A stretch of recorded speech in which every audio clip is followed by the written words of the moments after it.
Bonjour et bienvenue au mini-cours sur les lois présenté par les arbitres de Rugby Québec. On va parler cette fois-ci du jeu ouvert et du loi des 10 mètres. En termes de jeu ouvert, le focus sera plus sur les bottées de jeu parce que c'est un gros aspect du jeu qu'on voit maintenant. Maintenant, on va regarder un peu plus le jeu ouvert.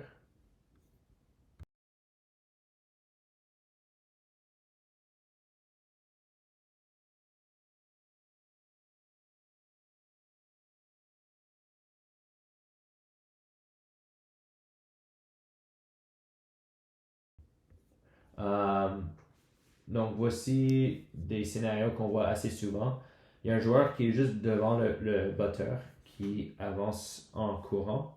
Euh, il met du pression et il affecte le jeu. Donc ici, il est le deuxième plaqueur, lui qui pousse le botteur. Donc il est hors jeu, il est devant le botteur. Il ne peut pas être là. Donc on va le voir une autre fois. Donc il y a le botteur qui botte, il y a un joueur qui est devant et qui avance.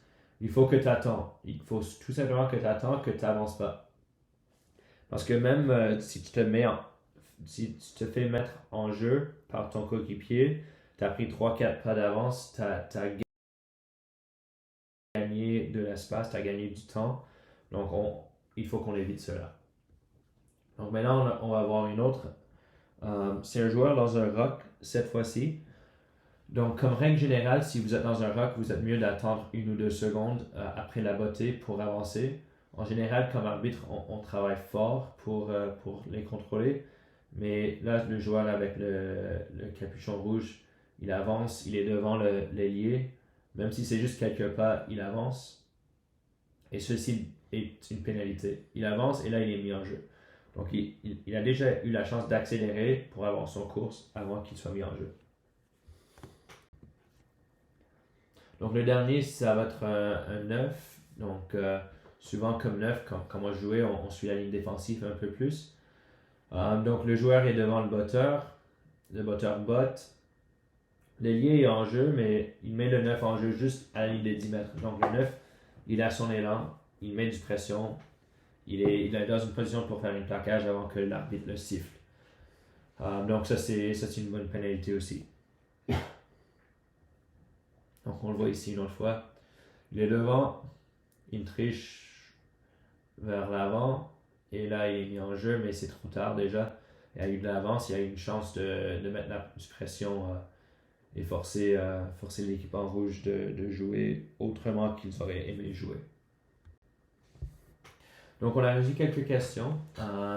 La première, c'est y a-t-il un hors-jeu dans l'embut? Donc, on va couvrir celui-là un peu dans les mythes et légendes de rugby, notre dernier cours qu'on va donner cette année. Mais oui, il y a un hors-jeu dans les embus. Juste parce que vous êtes dans l'embut ne change pas les règles d'hors-jeu. Tu ne peux juste pas avoir un rock ou un molle ou un mêlé dans l'embut, c'est tout. Pour le reste, tous les autres règles s'appliquent. Pourquoi les hors-jeux sont parfois des mêlées?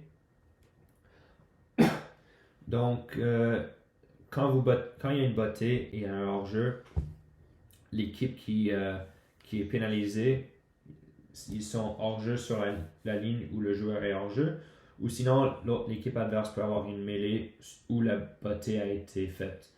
Donc l'équipe a l'option de choisir un ou l'autre. Il y a aussi la situation dans le jeu ouvert où on peut avoir une hors-jeu accidentelle. Donc si l'arbitre juge que c'est une erreur puis il n'y avait pas vraiment moyen de l'éviter, il peut avoir une mêlée pour cela. Peut-être tu as vu la signalisation pour cela dans notre quiz de signalétique de l'arbitre. Y a-t-il des lignes de hors-jeu au plaquage? Non, il n'y a pas de ligne d'hors-jeu au plaquage. Il y a juste une ligne d'hors-jeu dès qu'il y a un joueur d'une équipe ou l'autre qui est sur par-dessus. Là, il y a une ligne de hors-jeu. Sinon, dans une plaquage, il y a comme une cercle de 1 mètre autour. Et dans cette zone-là, il faut que tu entres par ton côté. Donc, le défense doit entrer par le défense, l'attaque doit entrer par l'attaque.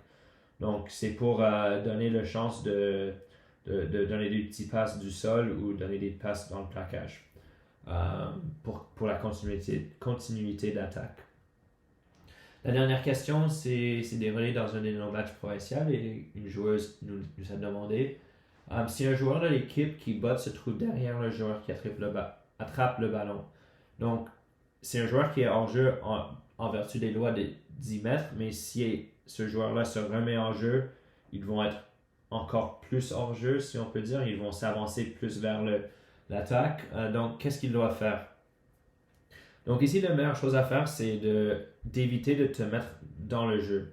Les arbitres, comme arbitre, on connaît que des fois, tu te mets dans une situation où tu n'es pas très content, mais juste éviter de s'impliquer dans le jeu et trouver la meilleure façon de te mettre en jeu. Et souvent, ça va être après une plaquage que tu te mets dans les lignes et un rock et tu travailles fort pour te remettre dans la ligne d'hors-jeu.